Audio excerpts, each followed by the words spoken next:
આજનો વિડીયો છે અળવીના શાકનો, એક ડ્રાયવાળું શાક, જેના માટે આપણે જોઈશે અળવી. આવી રીતે મેં અળવી ધોઈને સરસ ચોખ્ખી કરી લીધી છે. તમે પણ સેજ ધોઈ નાખજો, કારણ કે જ્યારે આપણે લાવીએ ને ત્યારે એમાં ખૂબ જ માટી હોય છે. એના કારણે મેં અડધો કલાક પાણીમાં છોડી દીધી હતી. પછી એને સરસ ધોઈ નાખી અને હવે એને હું છાલ ઉતારું છું. છાલ ઉતારીને પછી એને આપણે બોઇલ કરીશું. પણ જો તમે છાલ સાથે જ એને બોઇલ કરવા માંગતા હોય તો પણ કરાશે. સેજ મીઠું નાખીને કુકરમાં 2 થી 3 વિસલ નાખી દેવાની. આ જુઓ, મેં અહીંયા સરસ બધાયની છાલ ઉતારીને સરસ ક્લીન કરી લીધું છે. હવે આને હું કુકરમાં નાખીશ અને પાણી ઉમેરીને એમાં મીઠું ટેસ્ટ પ્રમાણે મીઠું થોડુંક ઓછું નાખવાનું, કારણ કે શાકમાં પણ આપણે નથી નાખવાનું એટલા માટે. અહીંયા મેં કુકર ચડાવી દીધું છે અને આપણે 2 થી 3 વિસલ કરીશું. પછી મેં મસાલો રેડી કરવા માટે સૌ પહેલાં ડુંગળી સમારી નાખી. ડુંગળી છે ને બહુ મોટી નહીં, એકદમ ઝીણી સમારવાની, એટલે છે ને સરસ શાકમાં મિક્સ થઈ જશે અને ટેસ્ટ પણ બહુ સરસ આવશે. તો આવી રીતે મેં ડુંગળીને ઝીણી સમારી લીધી છે. પછી આપણે આમાં તમે ટમેટું ઉમેરવું હોય તો પણ ઉમેરી શકો છો, પણ મેં અહીંયા ફક્ત ડુંગળી જ લીધી છે. પછી ડુંગળીની સાથે આપણે થોડાક લીલા મરચાં પણ એડ કરીશું. અહીંયા હવે આપણે લીલા મરચાં લઈશું.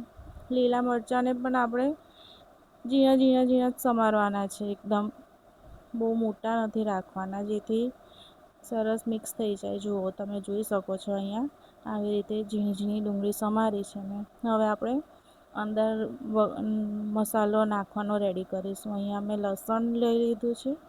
હવે આદું સમારી લઈશું. આદું, લસણ. પછી હવે આપણે એમાં આખા સૂકા ધાણા અને નાખીશું જીરું, 1 ચમચી જીરું. પછી થોડાક લીલા ધાણા પણ એડ કરીશું એમાં, અને સરસ રીતે આપણે ખંડાઈ જાય એના માટે એને મીઠું નાખીશું, એટલે સરસ આપણે એક પેસ્ટ બનીને રેડી થઈ જાય.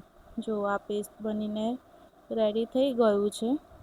આપણે બસ હવે બહુ ફાઇન પેસ્ટ નથી કરવાની, બસ થોડુંક આમ દરદરા ટાઈપ રાખવાનું છે, જેથી એનો ટેસ્ટ બહુ સરસ આવે છે. આપણે આ તમે જોઈ શકો છો, મેં આ પેસ્ટ બનાવીને રેડી કરી લીધી છે. તો હવે આપણે સૌ પહેલાં ચેક કરી લઈએ કે આપણે જે અળવી બોઇલ કરવા મૂકી હતી એ થઈ છે કે નહીં. જો તમે જોઈ શકો છો, સરસ રીતે બોઇલ થઈ ગઈ છે. આ સેજ થોડીક આમ ચીકાશ પડતી હોય છે, એટલે આમ સ્લીપ થઈ જાય છે, પણ સરસ રીતે બોઇલ થઈ ગઈ છે. હવે એને એક બાઉલમાં ટ્રાન્સફર કરી લઈશું. અને બહુ ખૂબ જ ગરમ હોય છે. ગરમ છે એટલે મેં છે ને આને અંદર બાઉલમાં જ કટ કરી લીધી છે. સરસ, બહુ ઝીણા પણ નહીં, બહુ મોટા પણ નહીં, વચ્ચેથી 1ના 2 કટકા કરવા હોય તો પણ કરી શકો. મેં અહીંયા ગોળ કાપ્યા છે અળવીને, તમે જોઈ શકો છો. બસ આવી જ રીતે એને સમારી લેવાના છે બધાયને બાઉલમાં જ.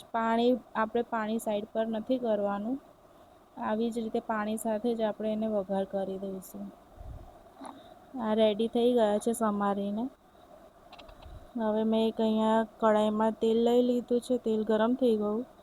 મેં એમાં જીરુંનો વઘાર કર્યો છે. સૌ પહેલાં આપણે એમાં ડુંગળીને જે મરચાં સમારીને રેડી રાખ્યા હતા ને એ એડ કરીને એને થોડાક ફ્રાય કરી લઈશું. થોડાક ગોલ્ડન બ્રાઉન જેવા થાય પછી એની અંદર આપણે જે લસણ આદુનો મસાલો રેડી કર્યો હતો ને એ એડ કરી દઈશું. બસ હવે આને થોડીવાર માટે ફ્રાય થવા દઈશું. આ ફ્રાય થઈ જાય પછી એમાં આપણે એડ કરીશું અળવી, જે આપણે બોઇલ કરીને સમારી હતી. હવે એને મિક્સ કરીને થોડીવાર માટે મસાલાની સાથે એને થોડી મિક્સ થવા દેવાની. મિક્સ થઈ જાય પછી એમાં આપણે બધો ડ્રાય મસાલો, રેગ્યુલર રૂટીન જે બેઝિક મસાલા છે એ જ એડ કરીશું, જેમ કે હળદર, કશ્મીરી લાલ મરચું. જો તમને તીખું પસંદ હોય તો તમે તીખું લાલ મરચું જે કોઈ પણ યુઝ કરતા હોય નાખી શકો છો. ધાણા જીરું, ગરમ મસાલો, મીઠું આપણે ઓલરેડી બોઇલ કરવામાં નાખ્યું હતું, એટલે આમાં આપણે એડ કરવાની જરૂર નથી. હવે આને સરસ રીતે મિક્સ કરીને આપણે એક કવર કરી દઈશું થોડી વાર માટે. તમે જોઈ શકો છો આ મસાલો મિક્સ થઈ ગયો છે આમાં. હવે આને આપણે રસાવાળું નથી બનાવવાની, ડ્રાય કરવાની છે.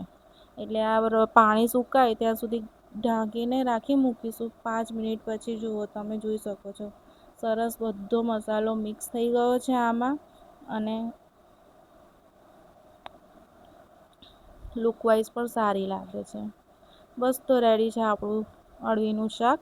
લીલા ધાણા નાખીને ગાર્નિશ કરો અને સર્વ કરો. એન્જોય. અને જરૂરથી જણાવજો કે આજની આ રેસીપી તમને કેવી લાગી.